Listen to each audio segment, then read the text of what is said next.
everybody, welcome back to the Quick Take and welcome back to a brand new video on the channel. We're back with another news video because news is coming in at Chelsea left, right and centre. But before I get on with the news, I have an announcement to make. At 15,000 subscribers, I'll be giving away 3 King of London lightsabers courtesy of ownasaber.com.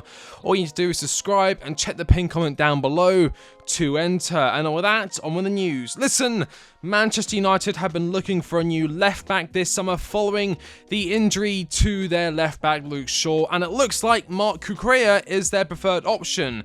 2 hours ago, David Ornstein, yes, the David Ornstein reported Manchester United, had made a bid for Marc Cucurella on loan, offering £2 million to the London-based club for the Spanish man's signature, basically for the rest of the season.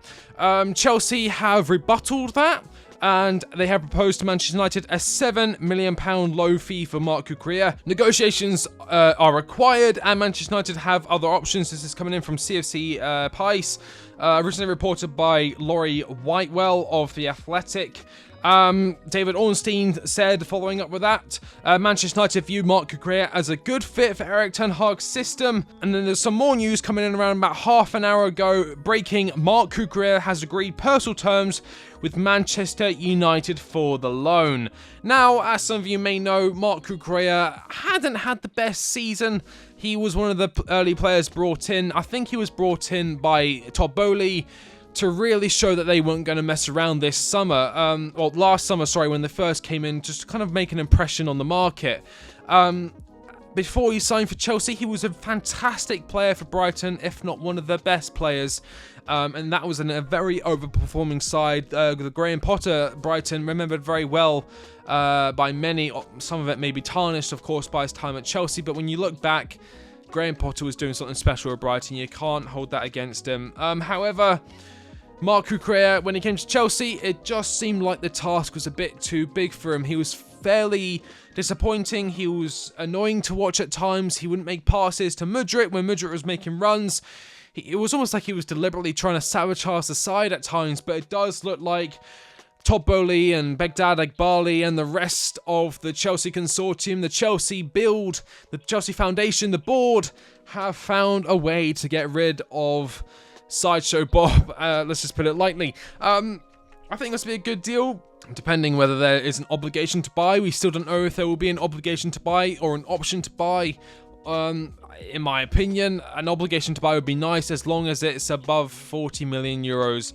We won't be able to recoup anything near what we signed for him. I think we signed him for over £60 million, which is just ridiculous. At the time, I think Manchester City wanted him. I think they bid 50 million. It definitely felt like Chelsea were trying to one-up Man City. Man City at the time, and still are, one of the most dominant teams in Europe. So for the new American owners to come in and say, you know what, we're going to take your top target at left back just like nothing, because it is nothing to us. I think that may have been a show of power, and it's backfired massively because he's not performed to the level.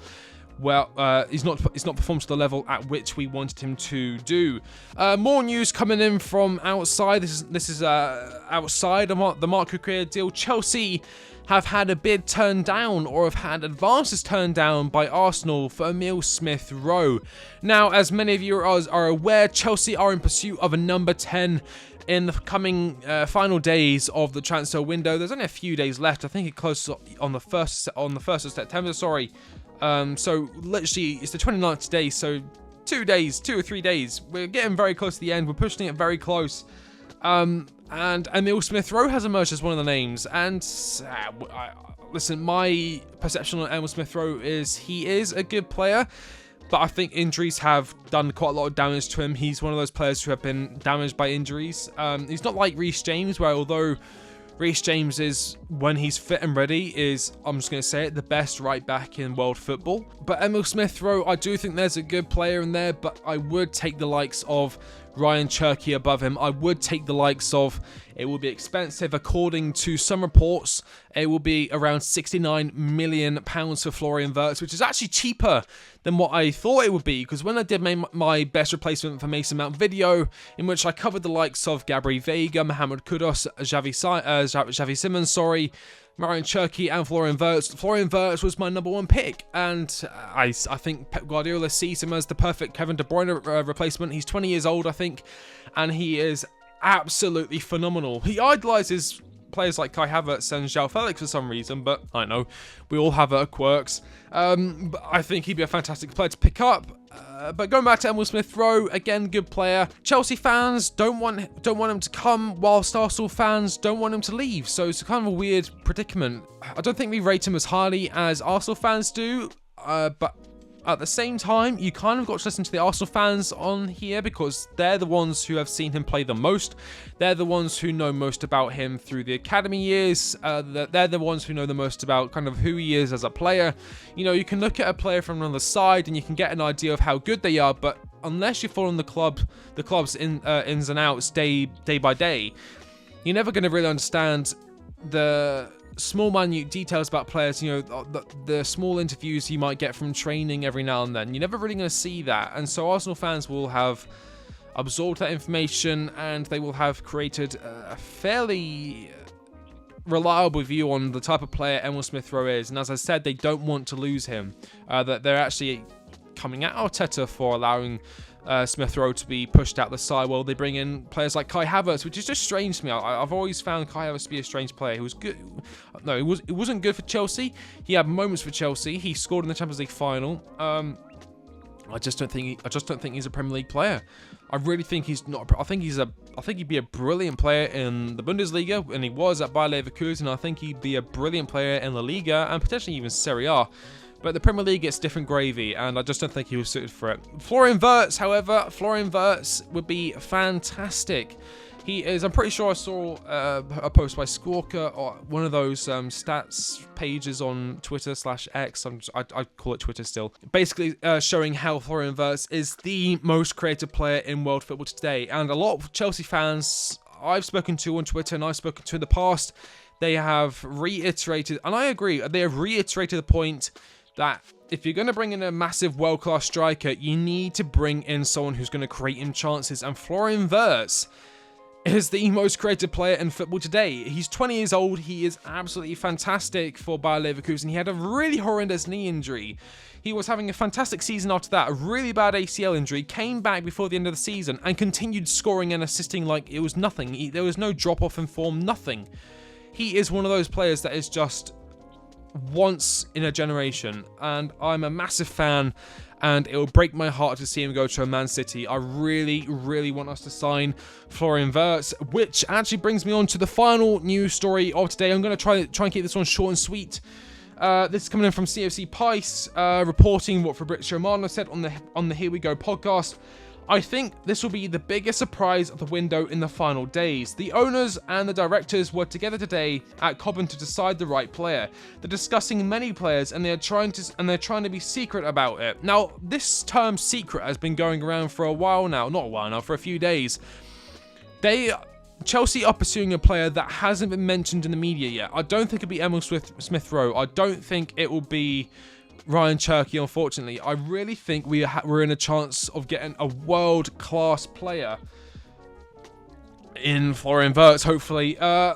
We will hopefully be doing some other business in the Bundesliga, according to some reports today. Trevor Chalobah to Bayern Munich looks to be on its way. He was originally supposed to be going to Inter Milan, I think. Chelsea have been looking to offload him this summer. Inter Milan have since kind of turned down their interest in the move, but it looks like Thomas Tuchel's Bayern Munich are leading the race to sign Trevor Chalobah, who I can see leaving. If he does leave, thank you so much for your time. It would be pure profit. Again, he came through the academy, so it would be a highly attractive deal for the owners to make, especially when we're trying to raise funds for this secret player. Who could it be? Florian Wirtz, Kylian Mbappe, Victor Osimhen? Who knows? Who knows? But he's not the only Chelsea player linked to Bayern Munich. Apparently, Conor Gallagher is also raising interest from the German Giants. So it could be a double swoop for two English players, Conor Gallagher and Trevor Chalobah, who, if we were to sell both of them, I would think we'd be able to raise a minimum £85 million or £88 million, which is about 100 million euros, which again covers Florian Wirtz quite nicely, or whoever we bring in, whether it's a Jadon Sancho or Phil Foden, I don't know. Chucking out there, probably not. He is doing very well at Manchester City. But I think that about wraps it up. So I'm just going to go over the news. Marc Cucurella has agreed personal terms to join Manchester United on loan. Manchester United originally proposed a £2 million loan fee to Chelsea. Chelsea wants £7 million. As far as I'm aware, United have dropped all interest in other centre-back and other left-backs, and they're just focusing on Marc Cucurella. Trevor Chalobah and Conor Gallagher look to be potentially heading over to Bayern Munich, and Chelsea will be signing a very interesting player in the next few days. We still don't know who. Who could it be? Let me know in the comment section down below who you think or who you want it to be. But it will be happening. As I said, let me know your thoughts on Marc Cucurella to Manchester United. What do you think about Conor Gallagher and Trevor Chalobah potentially leaving? And let me know your thoughts about Emile Smith-Rowe. Do you think he is Chelsea level? Would you like to see him at Chelsea? And do you think his injury record is cause for concern? I have been The Quick Take, and I will catch you on the next one. See you later.